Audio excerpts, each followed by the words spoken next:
Page number 165 ઢુંઢક મત માન્યતાનું નિરાકરણનો topic ચાલી રહ્યો છે. એમાં જે મૂળ એકાંતથી અહિંસાનો આડ લઈ અને મૂર્તિ સ્થાપના, મૂર્તિનું પૂજન અને એ પ્રકારની જે ક્રિયાઓ છે એનો નિષેધ કરે છે. પંડિતજી એનું ખંડન બહુ તર્કથી અને આગમથી કર્યું છે. એમાં અંતિમ વાત એ ચાલે છે કે ધર્મના અર્થે હિંસા કરતા મહાપાપ થાય છે. એમાં એમ કહેવું છે લોકોનું કે ધર્મના અર્થે મંદિર બનાવીએ, ચેતાલી બનાવીએ, પ્રતિમા સ્થાપન કરીએ કે પૂજન કરીએ અને એમાં હિંસા થાય છે, એમાં આરંભ થાય છે, તો એમાં મોટું પાપ, મહાપાપ, ઘણું પાપ લાગે છે. અને ઘર બનાવીએ, દુકાન બનાવીએ, તેમાં ઓછું પાપ લાગે છે. પંડિતજી કહે છે કે આ કોઈ સિદ્ધાંત કથન નથી, યુક્તિ સંગત પણ નથી. ઉપરથી એમ છે કે મંદિર આદિ, ચેતાલય આદિ બનાવવામાં, જીર્ણોદ્ધાર આદિ કરવામાં જે હિંસા આદિ પ્રવૃત્તિ થતી બી હોય તો પણ એ પ્રશસ્ત હિંસા છે. આમ પણ એ ભાવ દીપિકામાં એમાં પુણ્યનો બંધ થાય છે. પંડિતજીએ તો અહીંયા ઇન્દ્રોની ભક્તિની વચ્ચે લઈ આવ્યા કે એ જે બાલ તીર્થંકરનો જે અભિષેક કરે છે, એ સિવાય જે નૃત્ય આદિ કરે છે, સમ્યક દ્રષ્ટિ જીવ છે સૌ ધર્મેન્દ્ર આદિ, તો એવું પાપ શું કામ કરે? અગર જો પાપ થતું હોય તો એવું કાર્ય શું કામ કરે? એટલે પાપ તો છે નહીં, પણ એ પુણ્ય ભાવ છે, એમાં વિશુદ્ધ પરિણામ છે. ભગવાન વિતરાગ ધર્મની તત્વની મહિમા છે, એને લઈને આવી પ્રકારની ક્રિયાઓ થતી હોય છે. અને એના પછી પેજ નંબર 165 પર ગઈકાલે જે પેરેગ્રાફ હતો ત્યાંથી આગળ વાંચીએ છીએ. વળી તમને જ પૂછીએ છીએ કે તીર્થંકરની વંદના માટે રાજાઓ આદિ ગયા, સાધુ વંદનાર્થે દૂર દૂર જઈએ છીએ, તથા સિદ્ધાંત એટલે શાસ્ત્ર સ્વાધ્યાય સાંભળવા આદિ કાર્યો અર્થે ગમન આદિ કરીએ છીએ. ટૂંકમાં એ કહે છે કે બીજા ઘણા એવા કાર્યો થતા હોય છે કે એમાં હિંસા આદિ તો થતી હોય છે, ત્યાં માર્ગમાં હિંસા થાય છે, પણ એ સાધર્મીને જમાડીએ છીએ, સાધુનું મરણ થતાં તેનો સંસ્કાર કરીએ છીએ, સાધુ થતા ઉત્સવ કરીએ છીએ. આ બધી વાત આવીને કોઈ બી દીક્ષા લે તો કેટલો મોટો પ્રસંગ તમે કરો છો, અને એ તો બધાને ખબર છે, એમાં કાંઈ સમજાવવાની જરૂર નથી. કોઈ વ્યક્તિ દીક્ષા લેતો હોય તો એના માટે જે ઉજવણી કરવામાં આવે છે અને આપણે જોતા રહીએ એવી ઉજવણી કરે છે. એમ લાગે કે આ વિતરાગતાનો પ્રસંગ છે કે રાગનો પ્રસંગ છે એ નક્કી ન કરી શકાય. એવી જાતેના પ્રસંગો સ્થાનકમાં, શ્વેતાંબરોમાં વાજા, ઢોલ, આ તે બેન્ડ વાજા કરતા હોય છે, વિશેષ કરતા હોય છે. આપણે ત્યાં પણ એવી વિકૃતિઓ ઘૂસી ગઈ છે, નથી એમ નહીં. ઘણી બધી પ્રથાઓ ચાલતી હોય છે. ખબર નહીં ક્યાંથી લઈ આવે. આપણે ત્યાં બીજી દીક્ષાઓ લેતા હોય છે ને તો એને પહેલા જેટલું એના ઘરમાં દાગીના હોય ને બધા પહેરાવી દે છે. એવું છે ને, ખબર નહીં આ બધું કેમ ચાલે છે. અને એ તો એક કોઈ નાટક બતાવવો હોય તો એ બતાવાય કે ભાઈ આટલી સક્ષમ છે આ જીવ લોકમાં, ગ્રસ્ત જીવનમાં મજબૂરીથી કોઈ દીક્ષા લે છે એમ નથી. તો એ નાટકમાં બતાવવું હોય ત્યારે એને આવી પોઝિશન હોવા છતાં, અનુકૂળતાઓ હોવા છતાં એમાં એને દુઃખ લાગ્યું છે બતાવવું હોય ત્યારે કરવામાં આવે છે. પણ એ બધું હવે રિયલમાં પણ થવા લાગ્યું. ઘણી બધી બાબતો છે, વિકૃતિઓ આવી ગઈ છે. ટૂંકમાં અહીંયાના વિષય પ્રમાણે એમ કહે છે કે એ બધું કરવામાં તો હિંસા થાય છે ઇત્યાદિ પ્રવૃત્તિ આજે પણ દેખાય છે. 250 વર્ષ પહેલા બી દેખાતી હશે કહેવાનું. આ બધી વિસંગતિ ચાલતી હશે. પંડિતજીએ કેટલું ચિત્રણ તો એવું કર્યું છે કે આપણને અત્યારે બી ચાલે છે. આ બધું આંખે દેખ્યો હાલ જેને કહેવાય એમ છે. શું કહે છે? જો ઇત્યાદિ પ્રવૃત્તિ આજે પણ દેખાય છે. આજે તો ઓર વિશેષ દેખાય છે. આપણે અત્યારે લખીએ તો એમ લખીએ, અત્યારે પંડિત જોયું અત્યારે તો ઓર વિશેષ દેખાય છે. હવે ત્યાં પણ હિંસા તો થાય છે, પણ એ કાર્યો તો ધર્મના અર્થે જ છે. ધાર્મિક કાર્ય માનીને તો એ બધા કાર્યો કરવામાં આવે છે, તો ત્યાં તો હિંસા થાય છે. અન્ય કોઈ પ્રયોજન નથી, લૌકિક પ્રયોજન તો છે નહીં ત્યાં. જો ત્યાં મહાપાપ ઉપજે છે તો પૂર્વે એવા કાર્ય કર્યા એનો નિષેધ કરો. પહેલા તું આનો નિષેધ કર. મતલબ કે તને તારું માન વધે એ બધી કાર્યો તો તું કરવા માગે છે.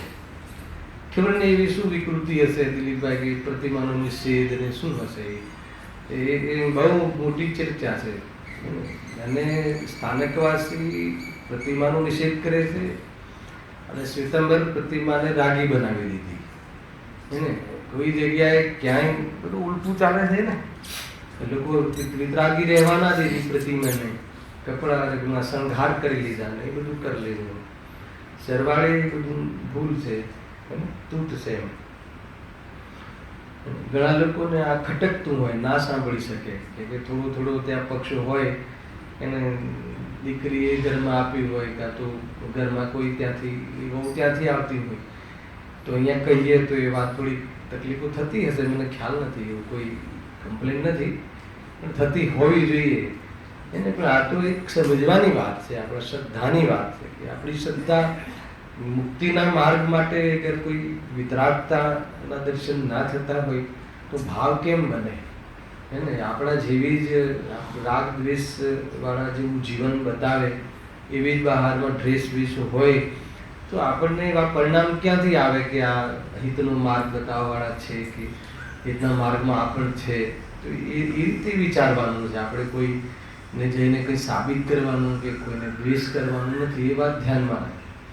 કોઈ ચેલેન્જ કરવા માટે આ ચર્ચા નથી થઈ રહી. હવે પતવા આવી વાત તો, પણ આગળ બી છઠ્ઠો અધિકાર તો છે જ ને, એટલે થોડીક સારો હું કરી દઉં છું. જો હા, અન્ય કોઈ પ્રયોજન નથી. જો ત્યાં મહાપાપ ઉપજે છે તો પૂર્વે એવા કાર્ય કરે તેનો નિષેધ કરો, તથા આજે પણ ગ્રસ્તો એવા કાર્ય કરે છે તેનો પણ ત્યાગ કરો. એ બધું બંધ કરાવો. અગર ખાલી તને પ્રતિમા જ સ્થાપના કરવામાં અને ચૈતાલય બનાવવામાં જ હિંસા લાગતી હોય, બાકી બધા કાર્યો લૌકિક કાર્યો તો બહુ ખૂબ કરે, એમાં તો એને એનો હેતુ આપી દો ને એમાં તો ઓછું પાપ લાગે ને. ધર્મના અર્થે કરીએ તો વધારે પાપ લાગે, તો કે તો ભૂલ છે. અરે ઉપરથી અહીંયા તું આ કાર્ય કરે તો ઠીક છે, થોડુંક એકાદ વાર થઈ ગઈ જઈશ, પછી તો લોકો એના નિમિત્તે કાર્ય કરવાના છે ને હિંસા પરનો ધર્મ વિતરાગી થવાના છે. કેટલો મોટો લાભ છે. આગળ વાત થઈ ચૂકી છે કે ગૃહસ્થ જીવનમાં આવા કાર્ય સંભવે છે. ચૈતાલય આદિના નિર્માણનું કાર્ય શ્રાવકને શોભે છે. એને શ્રમણને નથી શોભતું. બે વાત મગજમાં. એને શ્રમણની ક્રિયા નથી. શ્રમણ એટલે મુનિરાજ. એને એ લિંગમાં એ કાર્ય ન શોભે, પરંતુ શ્રાવકને તો શોભે છે. અને શ્રાવક માટે તો કરવાનું કહ્યું છે, નિષેધ નથી કર્યો. એને તને ગુરુદેવસિંહના પ્રવચન હતા, મેં સવારે વાંચતો હતો કે પાપના કાર્યોમાં ધન ખર્ચવું એના કરતાં જે વિતરાગ ધર્મ જ્યાં પ્રાપ્ત થાય એવા કાર્યોમાં પૈસા ખર્ચવા જોઈએ, બુદ્ધિપૂર્વક ખર્ચવા જોઈએ. એને બાકી તો ભોગ અભિલાષમાં પૈસા જવાના છે, પાપોમાં એ છે જો. અને તેનો પણ ત્યાગ કરો. અને જો ધર્મ ઉપજે છે, ધર્મ એટલે વ્યવહાર ધર્મ, તો ધર્મને અર્થે હિંસામાં મહાપાપ બતાવી શા માટે ભમાવો? લોકોને ભ્રમિત કરીને આનાથી વંચિત કેમ રાખો? ઘણી વાર આવે, ઘણો ખ્યાલ આવે કે ભાઈ તમે જે પ્રતિમાનો નિષેધ કરીને સમ્યક દર્શનનું જે ઉત્કૃષ્ટ નિમિત્તનો નિષેધ કર્યો છે એનો દોષ તો એના કર્મો તો કેવા બંધાશે એ તો સર્વજ્ઞના જ્ઞાનમાં છે. ને જ્યાં બહુ જ શુદ્ધ આમનાએથી મંદિરો બંધાતા હોય, મંદિરોના નિર્માણ થતા હોય, ત્યાં કોઈ પોતાની અન્ય માન્યતાઓ લઈને એને બેસી ન જવું, એને રોકવું નહીં. બહુ દોષ લાગે છે. રોકાય છે ને મંદિરો અત્યારે, એને બહુ ભાગ પડવા લાગ્યા કે નહીં અભિષેક કરાવો, તમે 20 પંથી આમનાએ બી થોડીક એક પ્રતિમા રાખો તો મંદિર બનાવીએ. પ્લોટ લીધેલા પડ્યા રહે છે ને ભાઈ, ખ્યાલ છે કે નહીં? પેલું હવે મેં કહ્યું એ રીતે 2-4 ભાઈ મળ્યા તો કીધું તમે મંદિરનો વિરોધ કર્યો છો, પ્રતિમા બિરાજમાન થવામાં જે તમે વિરોધ કર્યો છે એ વિરોધનો જે દોષ છે એ દોષ બીજા કોઈ કર્મમાં નથી. ખ્યાલ આવે છે કે નહીં? એવા કાર્યોમાં આડખીલરૂપ ન થયું, એમાં વિરોધ ન કરવો જોઈએ. આ તે મેસેજ કોઈને અહીંયા છે કે ટચ તો પહોંચી જાય તો સારું, એ અપેક્ષાએ કહ્યું છે. માટે હવે જો પંડિતજીમાં કેટલી અંદરમાં ઉદારતા છે તો પછી શું માનવું જોઈએ એનો પણ એક પેરેગ્રાફ લખ્યો. આ પ્રમાણે માટે આ પ્રમાણે માનવું યુક્ત છે. જો કેવી રીતે માનવું જોઈએ, શું કન્સેપ્ટ લેવો જોઈએ, શું સોચ હોવી જોઈએ, આ બાબતમાં શું વિચારવું, એનો પણ આપણને અહીંયા ઉપાય બતાવી દીધો. જેમ થોડું ધન ઠગાતા શબ્દ લખ્યો એટલે ખર્ચતા, વાપરતા. જો ઘણા ધનનો લાભ થતો હોય તો તે કાર્ય કરવું ભલું છે. આ તો વેપારીને શીખવવાની જરૂર નથી. હે ને કોઈ એમ કે ભાઈ આ પ્રોડક્ટમાં 100% નફો છે, પણ એની ડાય બનાવવામાં 50,000નો ખર્ચો છે, તો 50,000ના ખર્ચામાં 5 લાખ મળતા હોય તો બોલો અર્પિત કરવું જોઈએ કે ના કરવું જોઈએ? આમાં પૂછવાની વાત છે. એ કરવું જોઈએ, ત્યાં કરીએ કે ના કરીએ? ના, કોઈ ખર્ચો અમે નહીં કરીએ, અમને ખાલી બિઝનેસ મળ્યો તો કે નહીં થાય. કે થોડું ધન ભલે જાય, ખર્ચાય, પણ સામે ઘણો ધનનો લાભ થતો હોય તો એ કાર્ય કરવું ભલું છે, ઇષ્ટ છે, ઉચિત છે. તેમ જો લખ્યું થોડી હિંસાદિક પાપ થતા પણ એને કોઈ પ્રેરણા નથી. હિંસાદિક સહજ થાય છે, એના વગર સંભવ નથી. આવું જવું આરંભમાં તો હિંસા તો થવાની જ છે. હા, એમાં વિવેક રાખો, વિદ્યા સમિતિ પૂર્વક ચાલો, રાત્રિમાં ન કરવું, રાત્રિમાં કામ ન કરાવવું, હે ને થોડુંક જે કમિટી હોય એમાંથી વારાફરતી હાજરી આપવી, એને માણસોને સાથે વિવેક રાખીને કામ કરાવવાનું, એટલું તો કરી શકાય. ઘરની અંદર આપણે જેમ કે બાઈ કામ કરતી હોય તો આપણે એની જોડે રહીને કરાવો, આપણાથી ન થતું હોય તો ઘણા જીવ રાશિ ફરતી હોય તો એટલો ભાગ આપણે કરી લેવો. એ બધું તો કરી શકીએ કે ના કરી શકીએ એમ એ વિવેક કરવાની વાત છે અહીંયા. પણ બાકી ગ્રસ્ત જીવનમાં ચાહે લૌકિક જીવન હોય કે ચાહે ધાર્મિક જીવન હોય, એ હિંસા વગર અર્થાત તો પાપ વગરનું જીવન અસંભવ છે. ચાહે સમ્યક દૃષ્ટિ હોય, ચાહે ક્ષાયિક સંપત્તિ હોય, ગ્રસ્ત જીવન તો પાપમય જ. ખ્યાલ આવે કે નહીં? એક મુનિ જીવન એવું છે, મુનિ જીવન વગર પાપથી બચવું અસંભવ છે. ખ્યાલ આવે એ રીતે. તેમ થોડીક હિંસાથી પાપ થતા પણ જાણે, થતા પણ જો ઘણો ધર્મ ઉપજતો હોય, ધર્મ એટલે ઘણો બાહ્ય વ્યવહાર લાભ થતો હોય તો તે કાર્ય કરવું યોગ્ય છે. ધર્મનો શબ્દ એ વ્યવહાર ધર્મ લેવો, એવું કાર્ય થતું હોય. માનો કોઈ કે આ શિબિરો કરવી ને અહીંયાથી છેક દૂર સુધી લઈ જવા ને પછી કેટલું બધું આમ આરંભ થાય તો કે તું લગ્નમાં કેમ નથી વિચાર? ખ્યાલ આવે કે નહીં? તો આ જ કાર્યમાં આવું કેમ વિચારે? આ કાર્યોમાં ભલે વિવેક રાખીને જે પણ બચાતો હોય એટલું બચીને કરવું જોઈએ ને, કેમ કે એના સિવાય બીજો કોઈ ઉપાય નથી ને એમ. જો થોડા ધનના લોભથી કાર્યને બગાડે તો તે મૂર્ખ છે. આવ્યું ને કે ના ના હું પેલું હમણાં કહ્યું ને પૈસા પેલા ડાયના ના ના એટલું એ તો મારો તો પૈસા ખર્ચી જાય, હું એ તો નહીં કરું તો બિઝનેસ જતો રહેશે. એવી રીતે તેમ થોડી હિંસાના ભયથી મહાધર્મ છોડે તો પાપી જ છે. આવ્યું ને એમાં એ જ આવ્યું ને. હા, વળી કોઈ ઘણું ધન ઠગાવે તથા થોડું ધન ઉપજાવે એવા ન ઉપજાવે તો તે મૂર્ખ છે. ખર્ચો તો ઘણો કરે પણ કોઈ એમાં પ્રોફિટ ના હોય અથવા બહુ અલ્પ પ્રોફિટ હોય તો જલ્દીથી અપટી લેવું જોઈએ. શું કહે છે? આ તો ધંધો બી શીખવાડે છે. શું કહે છે કે વેપારમાં ખોટ જતી હોય અને ખર્ચો બહુ થતો હોય, ઘણું ધન જતું હોય અથવા સામાન્ય પ્રોફિટ થતું હોય તો જલ્દીથી જલ્દી એ બધી જે હોય બ્રાન્ચીસ શું કરવી જોઈએ?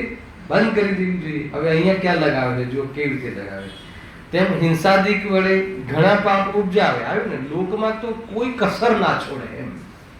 એને લૌકિક કાર્યો કરવામાં તો હિંસા તરફ જોવે જ નહીં. ખાનપાનમાં, રહેણ સહેનમાં, કોઈ લૌકિક કોઈ કાર્યોમાં, વ્યવહારોમાં, એમાં તો જીવોનું જે થવું હોય એવું થાય. અરે એકેન્દ્રિય બેન્દ્રિયની શું વાત કરીએ, ભલે ને બીજા જીવોને પણ મારું કાર્ય સદાતું હોય તો ભાઈને તકલીફ પડે તો ભલે પડે છે કે નહીં આવે. હે, આપણો ધંધો ચાલતો હોય તો ભલે ને ભાઈનો ધંધો બંધ થઈ જાય અને એમાં ત્યાં તો કશું જ ના વિચારે એમ અહીંયા કહે છે.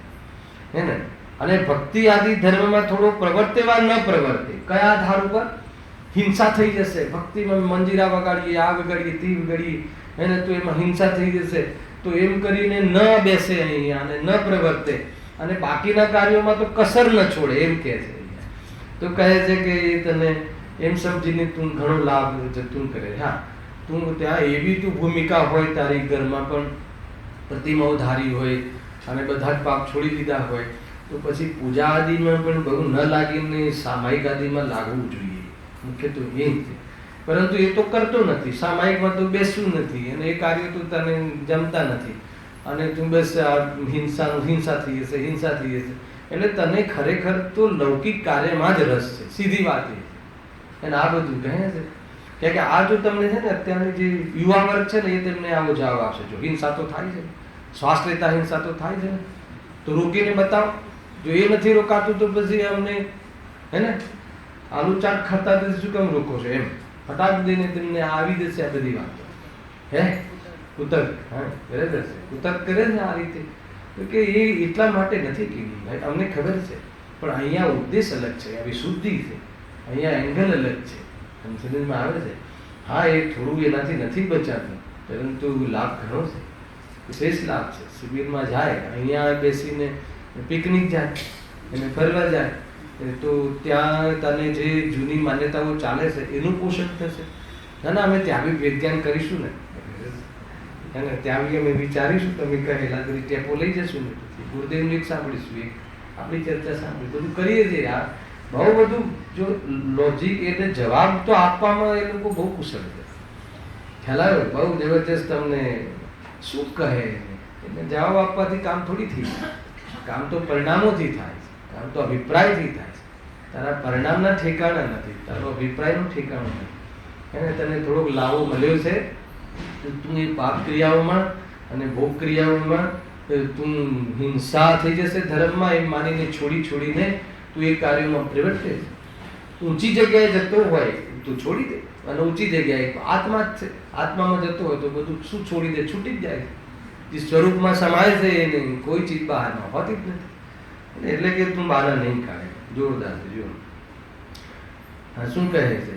તેમ હિંસાથી વડે ઘણા પાપ ઉપજાવે અને ભક્તિ આદિ ધર્મમાં થોડો પ્રવર્તે વા ન પ્રવર્તે તો તે પાપી જ થાય છે. સાની આડે લઈને શું કામ ના પ્રવર્તે? હે ને, હિંસા થઈ જશે, હિંસા થઈ જશે.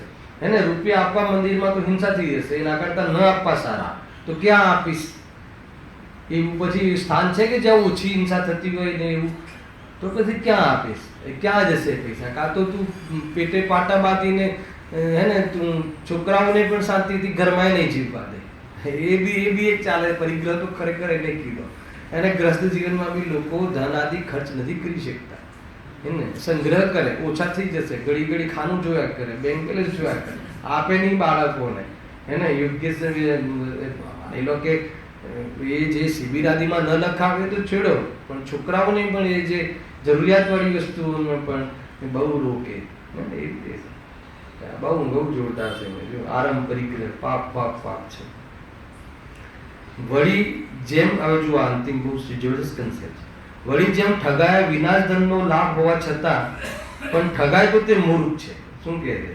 જેમ ઠગાયા વિના ધનનો લાભ હોવા છતાં કઈ પણ ખર્ચો કર્યા વગર લાભ થતો હોય હે ને, તો બી ઠગાય, તો બી તો એ કાર્ય ન કરે તો મૂર્ખ છે. એના માટે શું ક્યાં લગાવે સિદ્ધાંતમાં? તેમ નિર્વદ્ય ધર્મરૂપ ઉપયોગ હોય તો સાવધ્ય ધર્મમાં ઉપયોગ લગાવવો યોગ્ય નથી. આવ્યું કે ખ્યાલ આવે? શું કહે કે ખરેખર તો નિર્વદ્ય એટલે જ્યાં નિર્વદ્ય ધર્મ અને સાવધ્ય ધર્મ, આ એમના એક પોતાની મૌલિક ભાષા છે એમની. આ તમને ડાયરેક્ટ શાસ્ત્રમાં આવા શબ્દો નહીં મળે. નિર્વદ્ય ધર્મ, સાવધ્ય ધર્મ, સાવધ્ય ધર્મ હોય. અરે એવા ધર્મ કાર્ય કે જેમાં સાવધ્ય એટલે વધ થતો હોય, હિંસાદી થતી હોય, મંદિર આદિ બનાવવામાં, પ્રભાવનામાં, પૂજનમાં થતી હોય. પણ જો નિર્વદ્ય ધર્મમાં ઉપયોગ લાગતો હોય, એટલે જે સામાયિક આદિમાં તો કોઈ એક વાર તમે જે ચટાઈ પાથરીને પછી તો કોઈ એમાં આરંભ છે નહીં, પછી તો બસ ઉપયોગ લગાવવાનો છે, એમાં તો કોઈ હિંસા છે નહીં. તો એ કહે છે કે એમાં જો ઉપયોગ હોય, ટૂંકમાં એમ કહેવું છે કે જ્યારે તારી ભૂમિકા એ લેવલની થઈ ગઈ હોય કે તું શાંતિથી તું સ્થિરતા પ્રાપ્ત કરી શકતું હોય, તો પછી આ કાર્યનો ત્યાગ જરૂર કરજે, તું સાવધ્ય ધર્મમાં નહીં. એને એટલા માટે જો એ બધી આગળ તો લખવાના છે, ભૂમિકાવાળો શબ્દ વાપરવાનો કે તમે આમાં પંડિતજી એવું પણ નથી કહેતા કે કરવું જોઈએ અને ના કરવું જોઈએ, એની હવે ચર્ચા એમને ઉઠાવી છે. જો એ પ્રમાણે અનેક પરિણામો વડે પોતાની અવસ્થા જોઈ જેથી ભલું થાય તે કરવું, બસ. અને આમાં બહુ સુંદર જવાબ છે. પોતાની અવસ્થા જોઈ, માનો કે તમે મંદિરમાં, પહેલા તો નિષેધ નથી, આ વિધાન છે, પૂજનનું વિધાન છે, અને એ ધર્મમાં કહેલું છે, જ્ઞાનીઓ દ્વારા કહ્યું છે, કરવામાં આવે છે. પૂજન આદિ, ચિત્તાલય બનાવવા આદિ, મંદિર આદિની સ્થાપના આદિ ભગવાનની, એનો નિષેધ નથી. હવે એમાં જે ક્રિયાઓ જે કરવામાં આવે છે એમાં તારા ઉપર છોડી દીધું. અલગ તમે મંદિરમાં આવ્યા, દિલીપભાઈ આવ્યા, હવે તમને ત્યાં એક બાજુ સમૂહમાં જોરદાર વિધાન ચાલે છે, અને તમે હવે તો મોટી મોટી સંસ્થા, મોટા મોટા સંકુલોમાં તો 2-4 મંદિરો હોય છે, સમૂષણ હોય છે, બધું હોય છે ને, બહુ વ્યવસ્થાઓ પુષ્કળ છે. હવે તમારું મન એવું લાગતું હોય કે ભાઈ તત્વજ્ઞાનમાં આમ ઉઠતું હોય, અંદરમાં લાગતું હોય, તો શાંતિથી એક ખૂણામાં બેસીને ઉપયોગ લગાવવો જોઈએ. તો પછી ત્યાં હોહામાં ન જોડાવવું જોઈએ, એની સામે એ હોહા છે. સમજમાં આવે છે વસ્તુ? બહુ બધું એ હવે તમારે પોતે નિર્ણય કરી લે.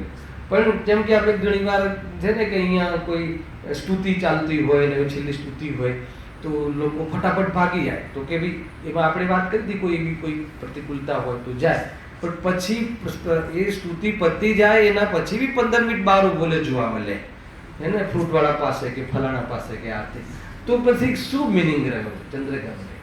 તો એ અવિનય છે, એ ઠીક નથી. સ્તુતિ આદિ થાય છે જે જીનવાણી આદિની, એને છોડીને તમારે કોઈ એવી હોસ્પિટલાઇઝેશન, કોઈ એવી મેટર હોય તો એ વાત જુદી છે, એ બી રાગ સાથે સંબંધ છે. આમાં તો કોઈ શુદ્ધિ હોય તો કાંઈ ફરક પડતો નથી, એ રીતે છે.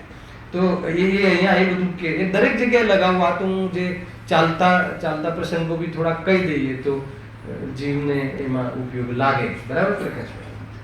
તો અહીંયા શું કહે છે કે એ પ્રમાણે અનેક પરિણામો વડે પોતાની અવસ્થા જોઈ જેથી ભલું થાય તે કરવું, જે રીતે ઉપયોગ સ્વરૂપમાં લાગે એવું કરવું જોઈએ. બસ જે રીતે ભાવ ઉપયોગ વિચલિત થતો હોય, હમણાં બહુ કોઈ આપણને કાનમાં કોઈ વાત મૂકી દીધી બહાર, પહેલા તો આ બી ઠીક નથી, નિશ્ચય નથી, હે ને, બહાર આવતા કોઈ જાણીએ ને કે આ વાત અમને કહીને બહુ દુઃખ થશે તો કલાક પછી કહેજો ને, ત્યાં સુધી તો એક મક્કમ થવા દો એને. સ્વાધ્યાયમાં જઈ રહ્યો છે, મંદિરમાં પ્રવેશ કરી રહ્યો છે એને, તો સ્વયં બી ઉપયોગમાં લેવું ને એને પણ જાણ ન કરવી. કેમ કે જ્ઞાન થતાં કંઈ બંધ થાય છે એમ નહીં, પણ એની સાથે રાગ છે ને એને, તો સાથે જોડાઈ જશે. એ રીતે એમ કહીને કે ભાઈ ઠીક છે, તો કલાક પછી જશે ત્યાં સાદડીમાં, શું ફરક પડે? કાંઈ ફરક પડતો નથી. એ રીતે રાખવું જોઈએ, એમ જ છે. આપણે બીજા કાર્યો કરતા હોઈએ તો નથી કહેતા, ખબર આમ ઘરમાં કોઈ જમવાનું બાકી હોય તો કે ના જમી લેવા તો પછી કહીએ.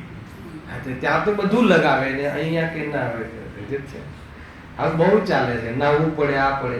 છોકરાઓ તો એ ખબર નહીં હોય, ઠીક છે આ તું ચાલ્યા કરો, આ તો જ્યાં ચાલે છે ત્યાંની વાત છે, એમ છે. જુઓ, હા, બહુ સરસ વાત કરી છે. એ પ્રમાણે અનેક પરિણામો વડે પોતાની વ્યવસ્થા જોઈ જેથી ભલું થાય તેમ કરવું, પણ એકાંત પક્ષ કાર્યકારી નથી, એકાંત ઠીક નથી. જો હવે એવા શબ્દો લખ્યા છે કે ઘણી વાર આપણને જો અર્થ ખબર ના હોય તો જો શું લખ્યું છે, બીજું અહિંસા જ કેવળ ધર્મનું અંગ નથી. આ વાક્ય બેસે છે હે, એવું લાગે છે ને. તો અહીંયા કઈ અહિંસા લેવી છે ખબર છે? ક્રિયા. અહીંયા ખરેખર જે અહિંસા છે એ તો મનની અંદર રાગ દ્વેષનો અભાવ થવો એ અહિંસા છે, અને મનની અંદર રાગ દ્વેષની ઉત્પત્તિ થવી એ હિંસા છે. ખરેખર પરમાર્થ હિંસા અને પરમાર્થ હિંસા આ છે. પણ તું અંદરની હિંસાના પર તો ધ્યાન ન આપે અને બાહ્ય કોઈ ક્રિયા વિશેષને તું રોકે, ખ્યાલ આવે કે નહીં? તો એ અને તું કહે કે ક્રિયા ન કરવી અને પરિણામ તો તારા બહુ બગડતા હોય છે, તો પરિણામ બગડતા હોય તો અવલંબન લેવું પડશે ભાઈ તારે, ખ્યાલ આવે કે નહીં? તું કહે કે હું ઘરમાં કરી લઈશ, મંદિરમાં ચાલીને જઈશ તો જીવ રાશિ મરશે, એ ઠીક છે. તું ચોમાસામાં મોટી મોટી યાત્રાનો આરંભ નહીં કર, એ બધું નહીં કર બુદ્ધિપૂર્વક, ઠીક છે. પણ જીન ચેતાલયમાં દેવ દર્શન તો જે શ્રાવકનો ખોરાક છે, અનિવાર્ય કાર્ય છે, આવશ્યક કાર્ય છે, એમાં નહીં નીચે જીવી તો જોઈને ચાલજે, હે ને, ધીમે ચાલજે. એ બધું તો થઈ શકે કે ના થઈ શકે. તો અહીંયા એ કહે છે કે ક્રિયાનો નિષેધ કરી નાખ્યો તે, પણ મનની અંદર થતા જે ભાવ છે એના તો ઠેકાણા નથી, એ પર કન્સેપ્ટ છે. એટલે બહારની અહિંસા તો રોકવી થવી 100% અહિંસા થવી એ અસંભવ છે ગ્રસ્ત જીવનમાં ને બધે, ખ્યાલ આવે કે નહીં? એ રીતે અહીંયા કહે છે. ખરેખર તો હિંસામાં પ્રમાદ મુખ્ય છે એમ કહેવાય છે, બરાબર છે. અને નિરાજને પ્રમાદ હોતો નથી, ઈર્ષ્યા સમિતિ પૂર્વક આદિ ચાલે છે, તો જીવની હિંસા બી થઈ જાય તો પણ એને હિંસાનો દોષ લાગતો ખ્યાલ આવે છે કે નહીં? આ તો 10 કામ લઈને આવે, 10 એટલી બધી અંદરમાં માથા પર હૈયા ધારણ કરીને એવું આવે, દોડાદોડી કરે, અને ભલે એકે જીવ ના મરે એનો એવો નિયોગ આવે કે ત્યાં કોઈ હોય જ નહીં, તો પણ કે પૂરેપૂરી હિંસાનો દોષ લાગે. સમજમાં આવે છે આટલી વસ્તુ? ભાઈ એ વાત મુખ્ય છે. જો બહુ સમજવા જેવી વાત છે. જો આગળ બહુ લખ્યું છે, અહિંસા જ કેવળ ધર્મનું અંગ નથી, પણ રાગાદી ભાવ ઘટવા એ ધર્મનું મુખ્ય અંગ છે. અને રાગાદી ભાવ ઘટે તો એવો જીવ ક્યાં જોવા મળે? આયતનોમાં, ધર્માયતનોમાં જોવા મળે, બીજે ક્યાં મળે? એને લૌકિક જે બધી વાસનાઓ ઘટે તો સાધર્મી સત્સંગમાં જોવા મળે, આ બાહ્ય માર્ગની ક્રિયાઓમાં જોવા મળે. એ માટે જેથી પરિણામોમાં રાગાદી ઘટે તે કાર્ય કર. હવે તું જે કાર્ય કરે છે એમાં રાગાદી ઘટે છે હિંસા કરીને બી, પણ અહીંયા તો રાગાદી ઘટવાના પૂરા ચાન્સ છે, રાગાદી ઘટવાના હેતુ છે, આ બધા નિમિત્ત છે.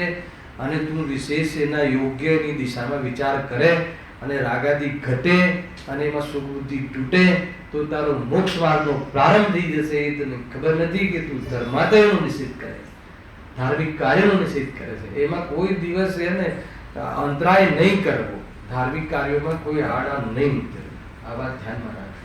એમાં પણ વિવેક હોવો જોઈએ, એ કરવાવાળાને પણ વિવેક હોવો જોઈએ. નહીં તો પછી આખો દિવસ ભાગ કરે અને ગ્રસ્ત જીવનમાં પણ ધ્યાન ના આપે તો એ બધું આપણામાં તો બહુ બેલેન્સ છે, અને એનો યોગ્ય સમય છે.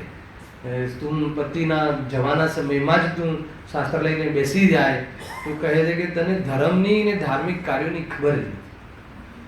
બધું જ લખ્યું છે, એના માટે બી યોગ્ય કાલ છે કે તે ગ્રસ્ત જીવન છે, તને પતિનો રાગ માના, પૈસા માટે તો પતિ જોઈએ છે તો કે ના ચાલે, પછી તારે એનો બી રાગ ઘટવું જોઈએ, તો પછી કોઈ બોલવાનું જ નથી તને, હે ને? તું ઘરમાં રહીને પણ પ્રતિમાનો અંગીકાર કર અને એકદમ ઉદિષ્ટાના ત્યાગ સુધી થઈ જશે. પછી બધું છે આરંભ ત્યાગ પ્રતિમાની, પણ એ એક પક્ષમાં એકાંત નહીં કર. એને લોકોને આ વાતની ખબર નથી, અને બસ ચાલ્યા રાખે એકદમ. પછી એક તો સવારે ક્લાસ હોય, પછી 10 વાગે હોય, પાછું 11 વાગે દોડે, પાછું બપોરે દોડે, પછી આજે તો ઘરમાં ક્લેશ થાય, બીજા જીવોને સાથે જે રહો છો ને ક્લેશ થાય, એ પણ ઠીક નથી, હાલા એ પણ યોગ્ય નથી. ઠીક નથી. તમે તમારા જે લૌકિક કાર્યોથી ભાગીને ધર્મ કરવાની વાત નથી. ત્યાગીને ધર્મ કરો તો શાબાશ છે, હે ને? અંદરનો રાગનો ત્યાગ થઈ જાય તો બરાબર છે, પણ બહુ બેલેન્સ છે. અહીંયા કોઈ એવું શીખવાડતા નથી કે સેવા ન કરવી, કે સાસુની કે પતિની કે દીકરાની ભાગી જવું. એને તો ધર્મની કશી ખબર. ભલે કદાચ એ પ્રવચન કરી લે, ભલે કાળસુદ પર્યા જેવી સૂક્ષ્મ વાતો કરી લે, પરંતુ એનો કોઈ વિવેક જ નથી, એને ખબર જ નથી. હાલ ને અહીંયા તને બાહ્ય જે ચરણાનુયોગ લૌકિક વ્યવહારમાં જે ચરણાનુયોગ કહ્યો છે, એ ચરણાનુયોગનું જે તને ભાન નથી, તને ખબર નથી. એક દ્રવ્ય બીજા દ્રવ્યનું કરતો નથી, એની જો તને વિશેષ આશ્રય થઈ ગયો હોય, સ્વરૂપમાં ડૂબી ગયો હોય, તો તને બધા નમસ્તુક કરશે, તને વિરોધ જ કોઈ નહીં કરે. પણ એવું તો કાંઈ છે નહીં. તો કહે છે કે એ રીતે એ ઠીક નથી. આ વાત બરાબર ખ્યાલમાં રાખવા જોઈએ. એના ધાર્મિકના આયોજનો બી કેવી રીતે હોવા જોઈએ કે જેથી કરીને ગુરુદેવ શ્રી 1 મિનિટ ઉપર જવા નતા દેતા, છે કે નહીં? કે જીવોને આકુરતા થાય, જે શુભ ભાવના અનુષ્ઠાન, શુભ અનુષ્ઠાનનો પણ વિવેક હોય, અને એ ખેંચા જઈએ એવું પણ ઠીક નથી. એ યોગ્ય જે 2-5 લોકો પોતપોત બેસતા હોય, પોતપોતાની યોગ્યતા પ્રમાણે નક્કી કરવું જોઈએ. આ બધું નક્કી કરવું જોઈએ, પ્રમાણ કરવું જોઈએ. જોડે એટલા માટે આ બધું લઉં છું કે હવે ખબર નહીં આવા બધા પ્રસંગો આવશે કે નહીં. વળી જો આ બહુ ખતરનાક વાતો આવે છે થોડીક. વળી ગ્રહસ્થોને અણુવ્રતાદિકનું સાધન થયા વિના જ સામાયિક પ્રતિક્રમણ અને પ્રોષધાદિક ક્રિયાઓનું આચરણ મુખ્ય કરાવે છે એ લોકોને ત્યાં. પ્રતિમાદિ તો કાંઈ નહીં, પણ આ બધું કરાવે પછી સામાયિક પ્રતિક્રમણ, પ્રોષધાદિક ક્રિયાઓનું. તમને આમાં કંઈ ખબર પડે છે આ કથનમાં? આ કથનની જો ખબર ના પડે તો જીવ બહુ વિરોધ કરી દેશે. અહીંયા એમ કહે છે કે ગ્રહસ્થોને અણુવ્રત આદિનું સાધન થયા વિના, અણુવ્રત કઈ પ્રતિમામાં હોય છે? બીજી પ્રતિમા, વ્રત પ્રતિમા. પહેલા દર્શન પ્રતિમા, બીજી વ્રત પ્રતિમા, એમ છે ને એ રીતે. ત્રીજી સામાયિક પ્રતિમા, બરાબર છે? જોઈ લીધું. પછી પ્રોષદ પ્રતિમા ચોથી. આ પ્રમાણે 11 પ્રતિમાઓ છે, બરાબર છે?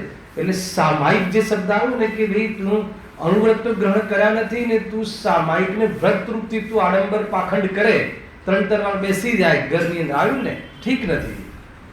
જો સામાયિક વ્રત અને સામાયિક પ્રતિમા 3 ચીજો સમજ, અને આ બહુ મોટી વસ્તુ છે. સામાયિક જ્યારે બી આત્માની અનુભૂતિ થશે તો સામાયિકના કાળમાં થશે. એટલે ગ્રસ્ત જીવનમાં પણ સામાયિક કહ્યું છે, પરંતુ સમ્યક દ્રષ્ટિને પણ પૂર્વમાં સામાયિક થયા પછી સમ્યક દર્શન થાય, ને સમ્યક દર્શન થયા પછી બી ડેલી સામાયિક હોતું નથી. એટલે ડેલી સામાયિક કરવાની એની વિશુદ્ધિ જ નથી હોતી. સમજ્યું? તો પછી અણુવ્રતમાં જો જે અણુવ્રત આદિ કહ્યા ને, 12 વ્રત કહ્યા, સાંભળી લો 2 મિનિટ.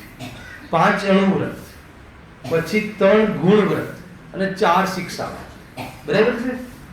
તો 3 ગુણ વ્રત તો છે ને, અનર્દંડ વ્રત આદિ. પછી 4 શિક્ષા વ્રત છે કે જે મુનિ જીવનની પ્રેક્ટિસ, એ શિક્ષા વ્રત છે. અને અણુવ્રત આદિનો નિભાવ ગુણ વ્રત આદિથી થાય છે. મૂળ તો અહિંસા વ્રત છે, બરાબર છે? અને એ જે શિક્ષા વ્રત કહ્યા ને, એમાં એક સામાયિક વ્રત છે, હે ને? ભોગ ઉપભોગ પરિમાણ વ્રત છે, અતિથિ સંવિભાગ વ્રત છે. આ પ્રકારના વ્રતો છે, બરાબર? તો એમાં જે સામાયિક વ્રત છે, એમાં નિયમથી એ 3 વાર સામાયિકમાં બેસે એવી એની વિશુદ્ધિ હોય છે. પણ એ અભ્યાસ રૂપથી હોય છે, એમાં પણ અતિચાર લાગી શકે. સમજમાં આવે છે? પણ સામાયિક પ્રતિમા જે હોય છે, પછી જે ઉપરની ભૂમિકા વધી, વિતરાગતા વધી, એને પછી દુનિયા ફરી જાય, તણાઈ જાય ઘર, તો બી 3 વાર સામાયિકના પરિણામ વગર એનું જીવન નથી. તો દરેક ચીજની દૃઢતા અને એ પ્રકારેની વગર આગ્રહે થવા વાળી સહજ ક્રિયાઓ વિતરાગતા વધતા વિશુદ્ધિની સાથે થવા વાળા કાર્યો છે. પણ એના પહેલા તું ભણી લીધું કે નહીં, હવે તું કર લઈશ, તો કે એ ઠીક નથી, એમ કે. પ્રતિક્રમણ લખ્યું ને, પ્રતિક્રમણ, પ્રોષદ આદિ. અને પ્રતિક્રમણ ક્રિયા કઈ ભૂમિકાની છે? કોઈ વર્ષમાં 1 વાર આવીને પ્રતિક્રમણ કરવું એ નહીં. એ તો પ્રતિક્રમણ તો જે પૂર્વમાં જે તમારા દોષ લાગ્યા હોય વ્રતાદિમાં, એ પણ વ્રતાદિ જ ના હોય લખ્યું, તો પછી પ્રતિક્રમણની વાત ક્યાં આવી? હે ને? પ્રતિક્રમણ જે આપણે કરી લઈએ ને, એ પ્રતિક્રમણનો પાઠ છે, નિષેધ નથી. સમજી લો, એ પ્રતિક્રમણ નથી. હાલ કે નહીં? એની નામ બી બહુ અહીંયા ખુલાસા કર્યા છે, બહુ જબરજસ્ત હાથમાં આડે હાથે લીધા છે પંડિતજી દરેક. હાલ કે નહીં? આપણે જે એ પ્રથાથી છૂટવું બહુ કઠિન છે હે ને. એ પ્રતિક્રમણ શું છે? પ્રતિક્રમણના પાઠમાં ઘણા લોકો આગ્રહ રાખે છે નમોત્થાણમ, પછી સંસ્કૃત બોલવાનો આગ્રહ રાખે છે. એક બી પદનો ને એને ખબર પડે ને પેલાને ખબર પડે. એ ના પાડી છે કે એવું પ્રતિક્રમણ ન કરવું જોઈએ, કે તને ખબર જ નથી પડતી, તું ખાલી પાઠ કરી લે છે તો એ ઠીક છે. બીજાના ભાવ બોલવાનું નિષેધ કર્યો છે અહીંયા આગળ. છે જ ચર્ચાઓ છે ને. આજે થોડું વધારે બેસો તો આવી જશે. એવી રીતે શું કરે જો. વળી ગ્રહસ્થોને અણુવ્રતાદિનું સાધન થયા વિના સામાયિક પ્રતિક્રમણ પ્રૌષધાદિ ક્રિયાઓનું આચરણ મુખ્ય કરાવે છે. પ્રૌષધ શું છે? પર્વ છે. પર્વ પ્રૌષધ એક વ્રત જે કહ્યું ને, કેવી રીતે છે? પ્રૌષધ જે પ્રતિમા છે, પ્રૌષધ વ્રત છે, તો પ્રૌષધ નો થાય પર્વ હે ને. અને જે કયા પર્વ હે ને, જે અનાદિ અનંત પર્વ છે, કયા? અષ્ટમી ચૌદશ હે ને, કાયમી એ બે પર્વ છે. તો એ પર્વમાં આ વ્રતી જે હોય, વ્રતીની વાત છે. કોઈ બીજો કરે તો વાત નથી, પણ એને વ્રત ના કહેવાય અને એને વાસ્તવમાં એ નામ ના અપાય અને એમાં કોઈ હઠથી કરવા લાયક નથી. એટલે ગુરુદેવસિંહ કહેતા કે ભાઈ તું એના વ્રતાદિ તો વાસ્તવમાં જૂઠા હોય છે આત્મદર્શન પહેલા તો. અને આગળ અસંયમી જીવોને બી વ્રત ક્યાં આવ્યા છે? સમ્યક જીવોને પણ. તો અહીંયા કહે છે કે એમાં જે પ્રૌષધાદિમાં જે 3 વાર સામાયિકમાં બેસતા હોય ને, રોજમાં રૂટીનમાં સામાયિક પ્રતિમા પછી પ્રૌષધ પ્રતિમા સાંભળજો. તો એમાં જે સામાયિક પ્રતિમામાં 3 વાર નિયમથી બેસે. તો પ્રૌષધ પ્રતિમામાં અષ્ટમી અને ચૌદશ જે બે પર્વ આવે છે આપણે મહિનામાં જે આવે જેટલા, તો એના દિવસે એ લોકો એમાં બી પાછી અનેક પ્રકારની વિશુદ્ધિ હોય છે. કોઈ 48 કલાકની કરે, કોઈ 36 કલાકનો પ્રૌષધ ઉપવાસ કરે, કોઈ 24 કલાકનું કરે, કોઈ આગળના દિવસથી જ, મતલબ કે અષ્ટમી સપ્તમીના સવારથી શું છોડી દે? ટોટલ આહાર છોડી દે, ઘર છોડી દે, વસતિકામાં રહે, મંદિરમાં ન રહે પણ એ ધાર્મિક જે ધર્મશાળા આદિ જે ઘર આદિ હોય ત્યાં રહે. ટોટલી આરંભ છોડી દે. 100% જે સાવધિક કાર્ય છે એ છોડીને 100% આત્મસમીપ જવાના સામાયિકના કાર્યો 48 કલાક કરે. સમજમાં આવે છે કે નહીં? હવે એ તો ભૂખ લાગી જાય તો કે એની વિશુદ્ધિ એવી હોય કે એને ન લાગે. એના પરિણામ જ એટલા વિશુદ્ધ થઈ ગયા હોય છે, વિશુદ્ધિ મનતા આવી ગઈ હોય છે. વિશુદ્ધિ એટલે મનતા, જેથી એના પરિણામ ના હોય. એ લોકો એવા લાગે એ ત્યાં કરતા હોય છે. હવે એવા કાર્યો તું કરાવડાવે ભાન વગર, આત્માના ભાન વગર, ભગવાનના દર્શન વગર, એને સંબંધીના જે તત્વ વિચાર વગર, તો કે એ બધી ક્રિયાઓ તું આચરે છે તો કે એ ક્રમભંગ છે, ઠીક નથી કહે છે. આ તો એ સારા છે. બાકી આના ખુલાસા પ્રતાદિમાં વિશેષ થશે આપણે જો. હવે સામાયિક તો રાગદ્વેષ આદિ રહિત સામ્ય ભાવ થતા થાય છે, પણ પાઠ માત્ર ભણવાથી વા ઉઠ બેસ કરવાથી તો થતું નથી. ખાલી પાઠ ભણી લીધું, જો આનો નિષેધ નથી, લખ્યું છે, પણ તું એને આગ્રહથી કરે, એને તું ધર્મ માનીને કરે અને તું એમાં એવી અહીંયા આવીને પણ તું ભગવાનના દર્શન તો ન કરે, ભગવાનને તો તું પ્રતિમાને તો છોડી દે, પરંતુ તો આવી બધી ક્રિયાઓ તારી ભૂમિકા ભગવાનના દર્શન કરવાની છે. ઉપવાસની ભૂમિકા જડની ક્રિયા છે, એ આધ્યાત્મિક કથન છે. ઉપવાસની ભૂમિકા ઊંચી ભૂમિકા છે. હાલાકી નહીં, મહાવ્રત જડ છે એ જે ભાષા છે એ નિશ્ચયની ભાષા છે. એ વાસ્તવમાં આગમની ભાષા નથી, અધ્યાત્મની ભાષા છે. સમજ આવે છે આખી વસ્તુ? એ વ્રતાદિની એ ધર્મમાં બહુ ઊંચી પોઝિશન છે. એ પોઝિશન તારા હદની નથી. હલાવે કે નહીં? અને એ જળની ક્રિયા છે, એની દ્રષ્ટિ તો પ્રથમથી જ હોવી જોઈએ, પરંતુ એ પોઝિશન છે એ હાયર પોઝિશન છે ધર્મ ક્રિયામાં, સામાન્ય પોઝિશન નથી. એ રીતે ત્યાં કે વિતરાગતાનો રોલ છે. એટલી વિતરાગતા થાય ત્યારે નિરતિચાર નિભે, નહીં તો ના નિભે. એમાં વિતરાગતાનો મહિમા છે. જો અહીંયા કહે છે, કદાચિત કહેશો કે અન્ય કાર્ય કરત તે કરતા અન્ય કાર્ય કરત એના કરતા તો ભલું છે ને. પ્રતિક્રમણ આદિનો નિષેધ ક્યાં, શું કામ કર્યો છે? નિષેધ નથી. એ ક્રિયામાં નિષેધ એટલે તમે એને જે ઠોકી બેસાડ્યું છે કે તારી ભૂમિકાનું નથી, તું નહીં બેસી શકે. હવે મોટા પ્રતિક્રમણમાં કેટલા લોકોને જ્યારે ભાઈ આજે 14 મોટું પ્રતિક્રમણ છે, પૂછજો 4 જણનું ઇન્ટરવ્યુ લો, એમાંથી 80% નીકળશે કે આમાં કંઈક કોમ્પ્રોમાઇઝ કરવું છે, આટલા બધા કલાકો અમને અમે નથી બેસી શકતા. તો કે એવી દશા છે. એ સહજ દશા તો એ ભૂમિકા નથી ને, એટલા માટે એ ઠીક નથી. એને એ બધું બહુ એના એકાદ પોણો કલાકના પ્રવચન રાખો, પ્રતિક્રમણ શું છે સમજાવો, અને પછી પોતે કરે સ્વતંત્ર રીતે. એવી પ્રથા હોવી જોઈએ. ચાલા રાખે છે. હું કોઈ પ્રથા બદલવાની મારી ઈચ્છા નથી. આ જે છે તમને કહું છું. કારણ કે લોકો પાછળ તમે અડધા તો હોય તો આગળના 4 જણને જે જવાબદારીઓ આપી હોય, ચિઠ્ઠીઓ આપી હોય, એ બરાબર રહે છે. બાકી તો પાછળ ચંદ્રકાંતભાઈ એકવાર તમે વિઝિટ તમારા પાછળ બી એક વખત બેસવું જોઈએ, ખ્યાલ આવી જાય.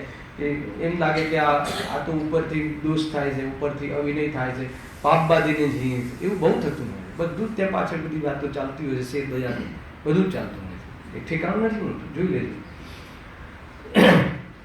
અન્ય કાર્ય કરત તે કરતા તો ભલું છે. અહીંયા કહે છે કે એ સાચું, પંડિતજી કહે સાચું, બરાબર છે, ના નથી. પરંતુ સાંભળજો, જબરજસ્ત વાત આવી છે. આ વાત તો મને એટલી જચે છે.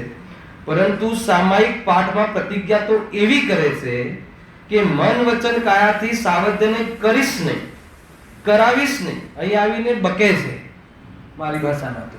અહીં આવીને શાસ્ત્રના આગળ કે હું હવે આ નહીં કરું, તે નહીં કરું, આ સાચું આ કરીશ. તો એને તો શું છે કે પ્રતિક્રમણમાં આટલું બોલવાનું છે એમ છે, એને આવું કરવાનું છે એવું નથી. એને ના ખબર પડી. એને આવું બોલવાનું નામ પ્રતિક્રમણ છે, અને આ પ્રમાણે કરવું, આ પ્રમાણે અનુસરવું એનું નામ પ્રતિક્રમણ છે. એ તો એને ખબર જ નથી. અને એ તો એને જ્યાં સુધી અભ્યાસ સ્વાધ્યાય નહીં કરે ત્યાં સુધી નહીં થાય. જો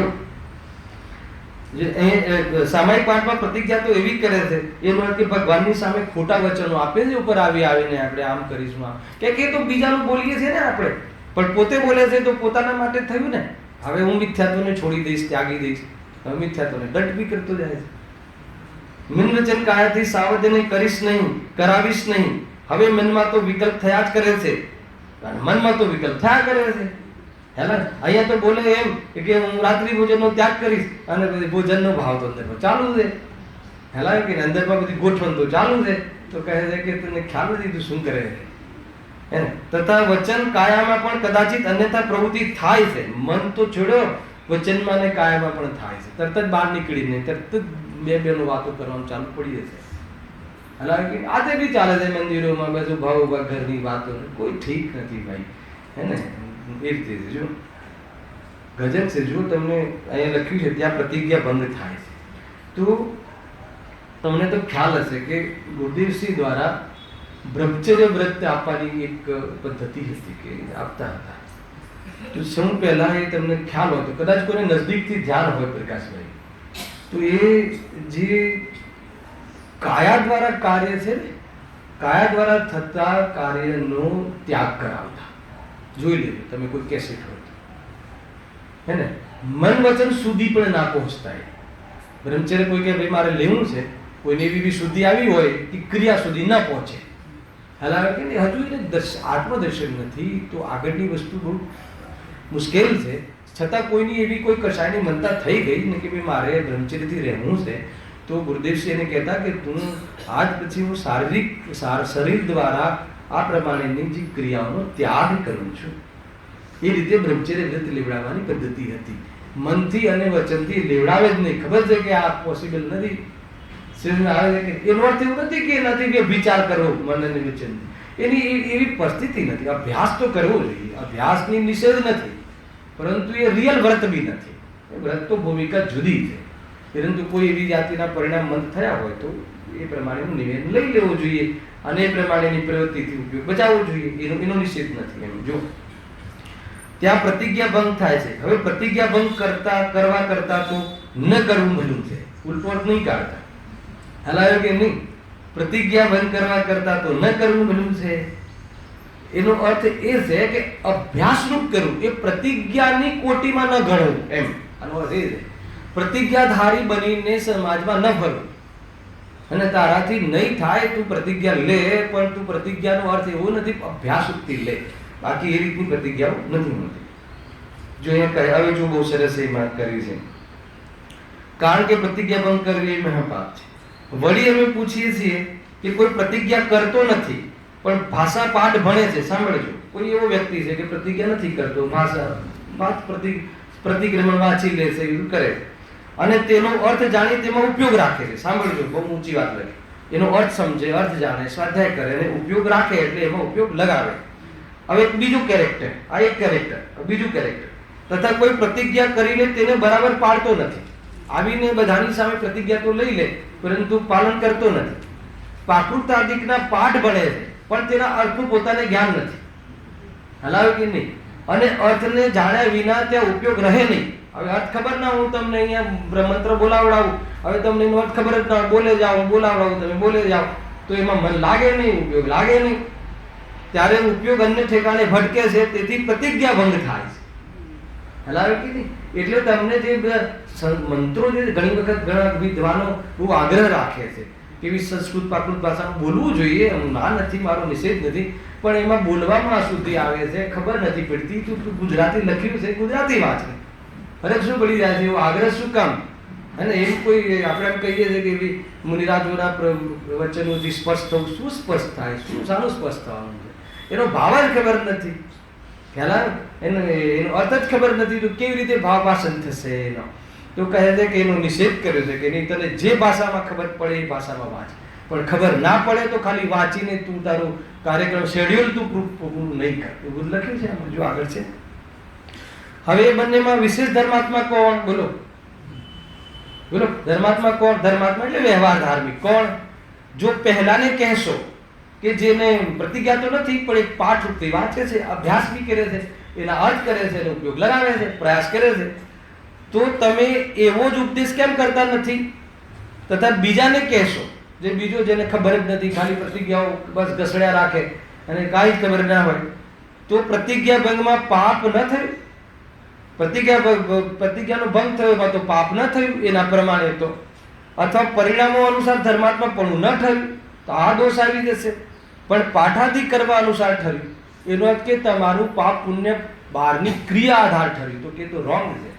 પરિણામો એના ઠીક નથી. કોઈ આવીને ક્રિયાઓ બરાબર પાડે, એકદમ સાત્વિક પાડે, પણ એને કાંઈ જ ખબર ના હોય, અંદરમાં વિશુદ્ધિ ના હોય, તો એનું કોઈ ફળ અહીંયા શાસ્ત્રમાં કહ્યું છે, એનું કોઈ ફળ નથી, ઉપરથી ઉલટું ફળ છે એમ કહે. જો લખ્યું આગળ, માટે પોતાનો ઉપયોગ જેમ નિર્મળ થાય તે કાર્ય કરવું, હે ને? એ રીતે જે મન લાગવું જોઈએ ને, ખાલી બસ સૂત્રો બોલાયા રાખીએ. એ સ્થાનકમાં ને એમાં સૂત્રો, એક 3 વર્ષનું 4 વર્ષનું છોકરું હોય તો સૂત્રો કડકડાટ બોલે, તમે જોઈ લેજો. એ સૂત્રો જ કરાવડાવે છે. આપણે પૂછીએ પાઠશાળા જઈ આવ્યો તો સીધા કે 10 સૂત્ર થઈ ગયા. આપણે કોઈ મળીએ બાળક ક્યાં ગયું, પાઠશાળામાં ગયો તો કે હા ભાઈ 10 સૂત્ર થઈ ગયા. હવે 10 સૂત્ર મને નથી આવડતા. હવે 10 સૂત્ર એ છોકરાને આવડે, એનો અર્થ કરે, એનું શું કરે, એ શું કરશે? ખાલી બસ એ તો એની મેમરી છે તો એ યાદ કરી લેશે. એ બહુ દોષ લાગે છે. બહુ આપણે ત્યાં બી પેલા તત્વ સૂત્રનો પાઠ કરે, માજીને એક ખબર ના હોય એ સૂત્રનું શું છે, એને કશી જ ખબર ના હોય. એક સૂત્ર લો, રામજીભાઈની ટીકા છે, ઘણી ટીકાઓ છે, ફૂલચંદજી સાહેબની ટીકાઓ છે, એનો અર્થ કરો, એનો મર્મ સમજો, એને ઉપયોગ લગાવો તો મજા આવી જાય. એમ થયું સાધી શકાય તે પ્રતિજ્ઞા કરવી, તથા જેનો અર્થ જાણીએ તે પાઠ ભણવા. ઘણા લોકો એમ કહે ને કે ભાઈ પાઠ કરીએ તો ઉપયોગ તો કમસે કમ ત્યારે ઠીક છે, ટીવી આદિથી તું બચી ગયો, પણ એનાથી બાકી શું લાભ થાય? કોઈ મતલબ નહીં. અર્થ કર. એમ નથી કે ન પાઠ કરવો નહીં, પાઠની સાથે સાથે અર્થ સમજ. જો સાધી શકાય તે પ્રતિજ્ઞા કરવી, તથા જેનો અર્થ જાણીએ તે પાઠ ભણવા. અર્થ ના જાણીએ એના અર્થ કરવા, શીખવા કોઈ વિદ્વાન પાસે. પણ પદ્ધતિ વડે નામ ધરાવવામાં નફો નથી. ખાલી પદ્ધતિ બોલી, એક તત્વસૂત્રનો પાઠ કરવું જોઈએ, વર્ષોથી માએ કરે છે, પિતાએ કરે છે, દાદાએ કરતા હતા, આપણે કરવું, તો કે એવી જાતિની કોઈ પદ્ધતિથી કોઈ ધર્મ કરે, કોઈ પ્રથાઓથી કરે, તો પ્રથાનું નામ ધર્મ નથી. બહુ ચાલે છે આ બધું. જો આગળ લખ્યું, વળી પરિક્રમણ એટલે પ્રતિક્રમણ નામ પૂર્વ દોષ નિરાકરણ કરવાનું છે. બરાબર? પૂર્વ દોષનું નિરાકરણ છે. હવે મિચ્છામી દુક્કડમ એટલું કહેવા માત્રથી તો દુષ્કૃત મિથ્યા થાય નહીં. આવી ગયું ને આ વાત? અને આ બી એક નવો શબ્દ છે, મિચ્છામી દુક્કડમ. ખમાવું છું, ક્ષમાવું છું, ખમું છું, એ બધી ચાલે છે ને વાત.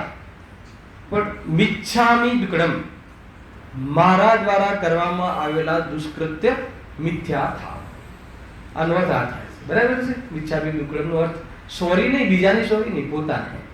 આપણે એકબીજાને મિચ્છામી દુક્કડમ નહીં, મારા દ્વારા થયેલા મિથ્યા એટલે જે ભૂલો થતી હોય, વ્રતોમાં દોષ લાગ્યા હોય, એ બધા નષ્ટ થાવ, નાશ થાવ, એ માટે પ્રભુ હું તૈયાર છું, એ માટે હું આગળ વિચારું છું. દુષ્કૃત મિથ્યા થાય નહીં, બોલવાથી કાંઈ ના થાય એમ, પણ મિથ્યા થવા યોગ્ય પરિણામ થતા છે. દુષ્કૃત મિથ્યા થાય માટે એકલા પાઠ જ કાર્યકારી નથી. એ ટૂંકમાં આપણે જે ક્રિયાઓની વાત કરી, ક્રિયાઓ કરીએ છીએ ને, પણ અંદરમાં એની સમજણ પડવી જોઈએ. સ્વાધ્યાય મુખ્ય છે, સમજ્યા વગરના પાઠ નકામી છે, કંઠપાઠ નકામી. કોઈ મોઢે કરી લે, મેમરી કરી લે, નિષેધ નથી, પણ એનાથી કોઈ વિશેષ લાભ નથી. અર્થ સમજવા જોઈએ. જો અહીંયા આવે છે જોરદાર વાત. વળી પરિક્રમણ એટલે પ્રતિક્રમણના પાઠમાં તો એવો અર્થ છે કે 12 વ્રતાદિકમાં જે દુષ્કૃત લાગ્યા હોય તે મિથ્યા થાવ. હવે આપણે બોલીએ પાઠ પ્રમાણે, હે પ્રભુ, શું કે 12 વ્રતાદિમાં જે બી મને દોષ લાગ્યો હોય એ બધા મારા દુષ્કૃત મિથ્યા થાવ. પણ વ્રત તો છે નહીં તને, તો પછી ખાલી બોલી લીધું એનો શું અર્થ? એમ અહીંયા કહે છે. પણ વ્રત ધાર્યા વિના તેવું પરિક્રમણ કરવું કેમ સંભાવે? જેને ઉપવાસ ન હોય તેને ઉપવાસમાં લાગેલા દોષનું નિરાકરણ પણ કરે તો તે અસંભવ પણ છાણવું. માનો કે આપણે ભગવાનની સામે આવીને જે પ્રતિક્રમણ પાઠમાં લખ્યું હોય, પ્રભુ હું ખમાવું છું, રાત્રિમાં મને કોઈ દોષ લાગ્યો હોય અને રાત્રિમાં મને કોઈ વિકલ્પ આવી ગયો હોય, ભોજનના પરિણામ આવી ગયા હોય, તો પ્રભુ હું ખમાવું છું, ક્ષમા માગું છું, હું વિશેષ હું એમાં વેદ જ્ઞાન કરીને પુરુષાર્થ કરી, પણ રાત્રિ ભોજનનો ત્યાગ તો હોય નહીં. તેથી એને એ પ્રતિક્રમણ કરવાનો અર્થ શું છે? તો કે પહેલા તું તારી વિશુદ્ધિ તરફ જો, પહેલા તારું જીવન જો, એની સાથે સાથે તું અધ્યાત્મ જો, અને પછી તું આ બધી ક્રિયાઓમાં ઉતર. આ એવી બધી વાતો છે. જો હવે આ બીજી વાત આવી. હવે તેથી એ પાઠ ભણવા કોઈ પ્રકારે બનતા નથી. ખાલી આવીને બોલી જવું, પ્રતિક્રમણો કરી દેવા, એ બધી તમે 10 લક્ષણ પહેરવામાં બિચારા 10 દિવસ લોકો આવતા હોય અને એને કંઈ ખબર ન હોય, અને આપણે આવેલો રાખવા એમાં જોડાઈ જાય. વિદ્વાન કહેતા ડરતો હોય કે ભાઈ પ્રતિક્રમણ, ગુરુદેવશ્રી ડર્યા કોઈ? આટલું બધું તું ધર્મ કરે. અને જુઓ તમે ગુરુદેવશ્રીનું જીવન જુઓ, કેટલી બધી વાત કહે. વ્રતાદિ કેવા છે, હે ને? વ્રતાદિ વાસ્તવમાં જટની ક્રિયા છે, એ વાસ્તવમાં જીવની ક્રિયા જ નથી. એ તો ખરેખર કર્મબંધના કારણ છે. જડની ક્રિયા તો જુદી છે અને ભાવ પણ એ છે. અને સૌથી એમનું જે પૂજન પાઠ આદિમાં એમનું જીવન, એમનું આચરણ સૌથી વધારે એમનું જીવન એમાં જતું નથી. હવે એ બંનેની બેલેન્સ આપણને ખબર હોવી જોઈએ. 3 વાગ્યાના પ્રવચનમાં એમ કહે કે ભક્તિ ઝેર છે અને 4 વાગે ભક્તિમાં ઝૂમતા હોય. હવે એ બંનેનું તમને બેલેન્સ ખબર હોવી જોઈએ. સમજમાં આવે છે કે નહીં? આધ્યાત્મિક કથન છે, નિશ્ચિત દૃષ્ટિને કેળવવાની વાત છે. અને પરિણામોમાં તો એ વાત આવે અને કેવી રીતે એમાંથી પોતાનું કાર્ય સાધવું એની એક આપણી પાસે પદ્ધતિ હોવી જોઈએ. બહુ બાહોશીની વાત છે. આના માટે સાહસ જોઈએ, હે ને? એટલે પ્રતિક્રમણ સાંજે રાખ્યું હોય અને સવારે એ અપ્રતિક્રમણ છે એવી ગાથા કહેવાની તમારી પાસે તાકાત હોવી જોઈએ. ખ્યાલ આવે કે નહીં? એ રીતે છે. જો વળી પોષણમાં પણ સામાયિક વાત પ્રતિજ્ઞા કરી પાડતા નથી, હે ને? પોષણમાં તો કીધું ને બધું 48 કલાક, 36 કલાક, 24 કલાકની સામાયિકની પ્રવૃત્તિ છે, પણ કોઈ પાડતા જ નથી. બીજી બધી પ્રવૃત્તિ કરે છે. ઉપવાસ તો કરે 24 કલાક, 36 કલાકના, પણ પાપની પ્રવૃત્તિ કરે. લખ્યું છે અહીંયા. તેથી ત્યાં પણ પૂર્વોક્તના દોષ છે. પોષણ નામ તો પર્વનું છે. હવે પર્વના દિવસે પણ કેટલાક વખત પાપ ક્રિયા કરે છે. ઉપવાસ કરીને ઓફિસ જતો રહે, દિવસ પૂરો થઈ ગયો, ઉપવાસ થઈ ગયો, જમ્યો નહીં, હે ને? ઉપવાસ એ કહે પોષણવાળી જો અષ્ટમી 14 છે ને, જે કરતા હોય, પાડતા હોય, એના માટે તો આ ખાસ વિચારો કે તું એ દિવસે નિયમ કર્યો છે તો તું પછી એ દિવસે ખાલી જમવા સુધી સીમિત નહીં રાખ. બધા જ કાર્યો, સાવધ કાર્યના ત્યાગનું નામ પોષણ છે. સંપૂર્ણ પાપ કાર્યનો ત્યાગ હોવો જોઈએ. સંપૂર્ણ વેપાર આદિ, વ્યવહાર આદિ, લોક વ્યવહાર આદિ સંપૂર્ણ. એ એક દિવસ 24 કલાક જે બી તમે નક્કી કર્યું હોય એ પ્રમાણે ઘરે પછી કરવું શું, ન કરવું તો કરી, પછી કરવું શું તો કે આત્મતત્વનો વિચાર કરવો. હવે એટલો બધો 24 કલાક ના ચાલે તો કરવું શું તો કે ન કરવું, પ્રતિજ્ઞા ન કરવી, 2 કલાકની લે. હલાવે કે નહીં? એ રીતે છે. અને પાછળથી પોષણધારી થાય છે. ખાલી પોષણધારી નામધારી થાય છે. હવે જેટલા કાળ બને તેટલા કાળ સાધન કરવામાં તો દોષ નથી. આવ્યું ને? કર ને, જેટલો કાળ તારાથી બને એટલું કર.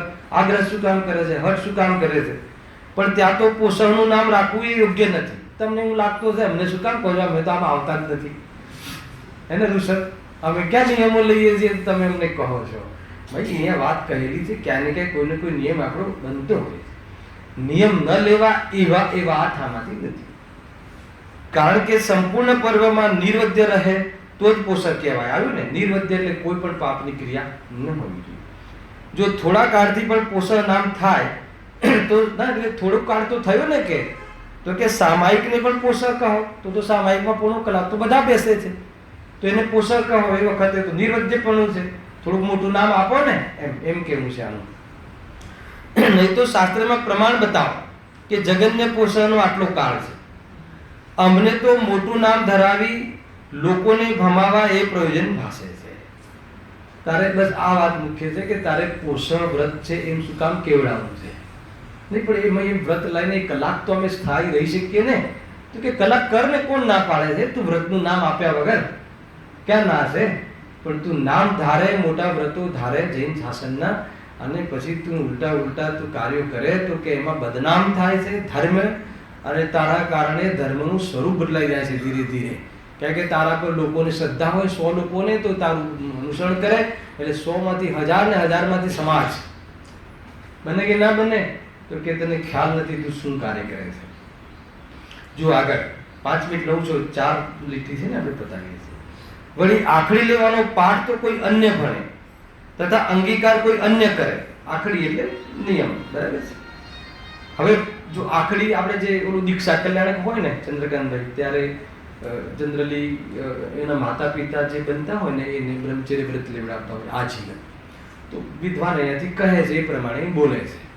એમાં સંસ્કૃતમાં બી પાઠ છે. હવે વિદ્વાન સંસ્કૃત પાઠ બોલી જાય અને એને પછી ભાઈ થઈ ગયું તમારું એમ નહીં, બોલાવડાવે છે ને કે મેં એટલે કે હું ફલાણું નામ, તો નામ બોલે.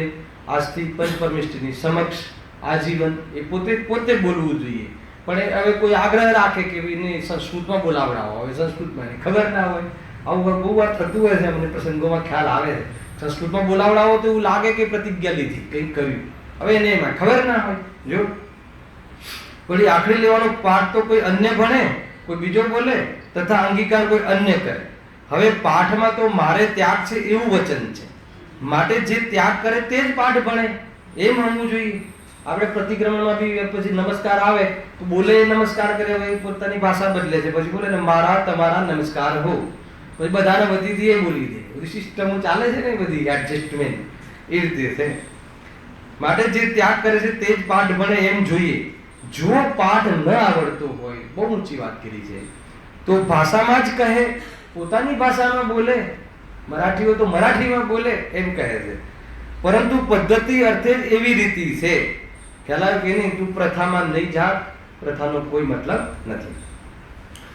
બીજું, પ્રતિજ્ઞા ગ્રહણ કરાવવાની મુખ્યતા છે, પણ તેને યથાવિધિ પાલન કરવામાં શિથિલતા છે. આ બહુ મોટી પ્રતિજ્ઞા તો કરી લે, પણ પાલનમાં બહુ શિથિલતા છે. અને ભાવ નિર્મળ થવાનો કાંઈ વિવેક નથી. આઠ પરિણામ વડે એવા લોભાદિક વડે પણ ઉપાસાદિક કરી ત્યાં ધર્મ માને છે, પણ ફળ તો પરિણામ વડે થાય છે ઇત્યાદિ અનેક કલ્પિત વાતો તેઓ કહે છે, તે જૈન ધર્મમાં સંભવે નહીં. લાસ્ટમાં શું કહે છે સાંભળો હવે. એ પ્રમાણે જૈનમાં શ્વેતાંબર મત છે, તે પણ એટલે અન્ય મતો તો ખરા જ, એટલે અન્ય મતમાં ગયું, તે પણ દેવાદિક, તત્વાદિક અને મોક્ષમાર્ગ આદિકનું અન્યથા નિરૂપણ કરે છે. શ્વેતાંબર મત પણ કહેવાય જૈન, પણ અન્ય મતોની જેમ બધી ચીજોનું અન્યથા નિરૂપણ કરે છે. માટે તે પણ મિથ્યા દર્શન આદિકના પોષક છે, તેથી ત્યાજ્ય છે. શું ત્યાજ્ય છે? આ સંપ્રદાય, આ પંથ, એમની માન્યતા એ આપણા માટે કોઈ પણ રીતે ઉપયોગી નથી. જૈન ધર્મનું સત્ય સ્વરૂપ આગળ કહીશું 9મા અધિકારમાં. જે વડે મોક્ષ માર્ગમાં પ્રવર્તવું યોગ્ય છે તેમાં પ્રવર્તવાથી તમારું કલ્યાણ થશે. પંડિતજી છેલ્લે કહે છે કે આ પ્રમાણે આવી માન્યતા અને આ પક્ષનો મોહ, આગ્રહ છોડવું જોઈએ. પક્ષ વ્યામોહ બહુ ખતરનાક છે, એનો ત્યાગ કરીને સત્ય પક્ષનો અંગીકાર કરવો જોઈએ. આ પ્રમાણે આપણે અહીંયા 5મો અધિકાર સમાપ્ત થયો. કમસે કમ 75-76 જેવા પ્રયોજનાના પર થયા છે. હવે આના પછી 6થો અધિકાર કુદેવ કુગુરુ કુધર્મની ચર્ચા ખૂબ છે.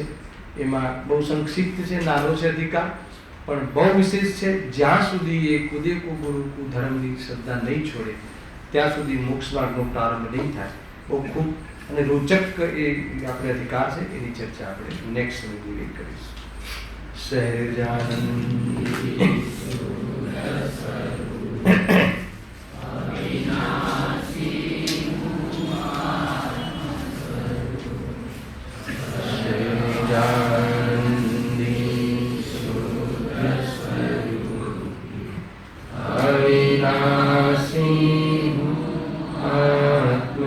શરૂ સહેજા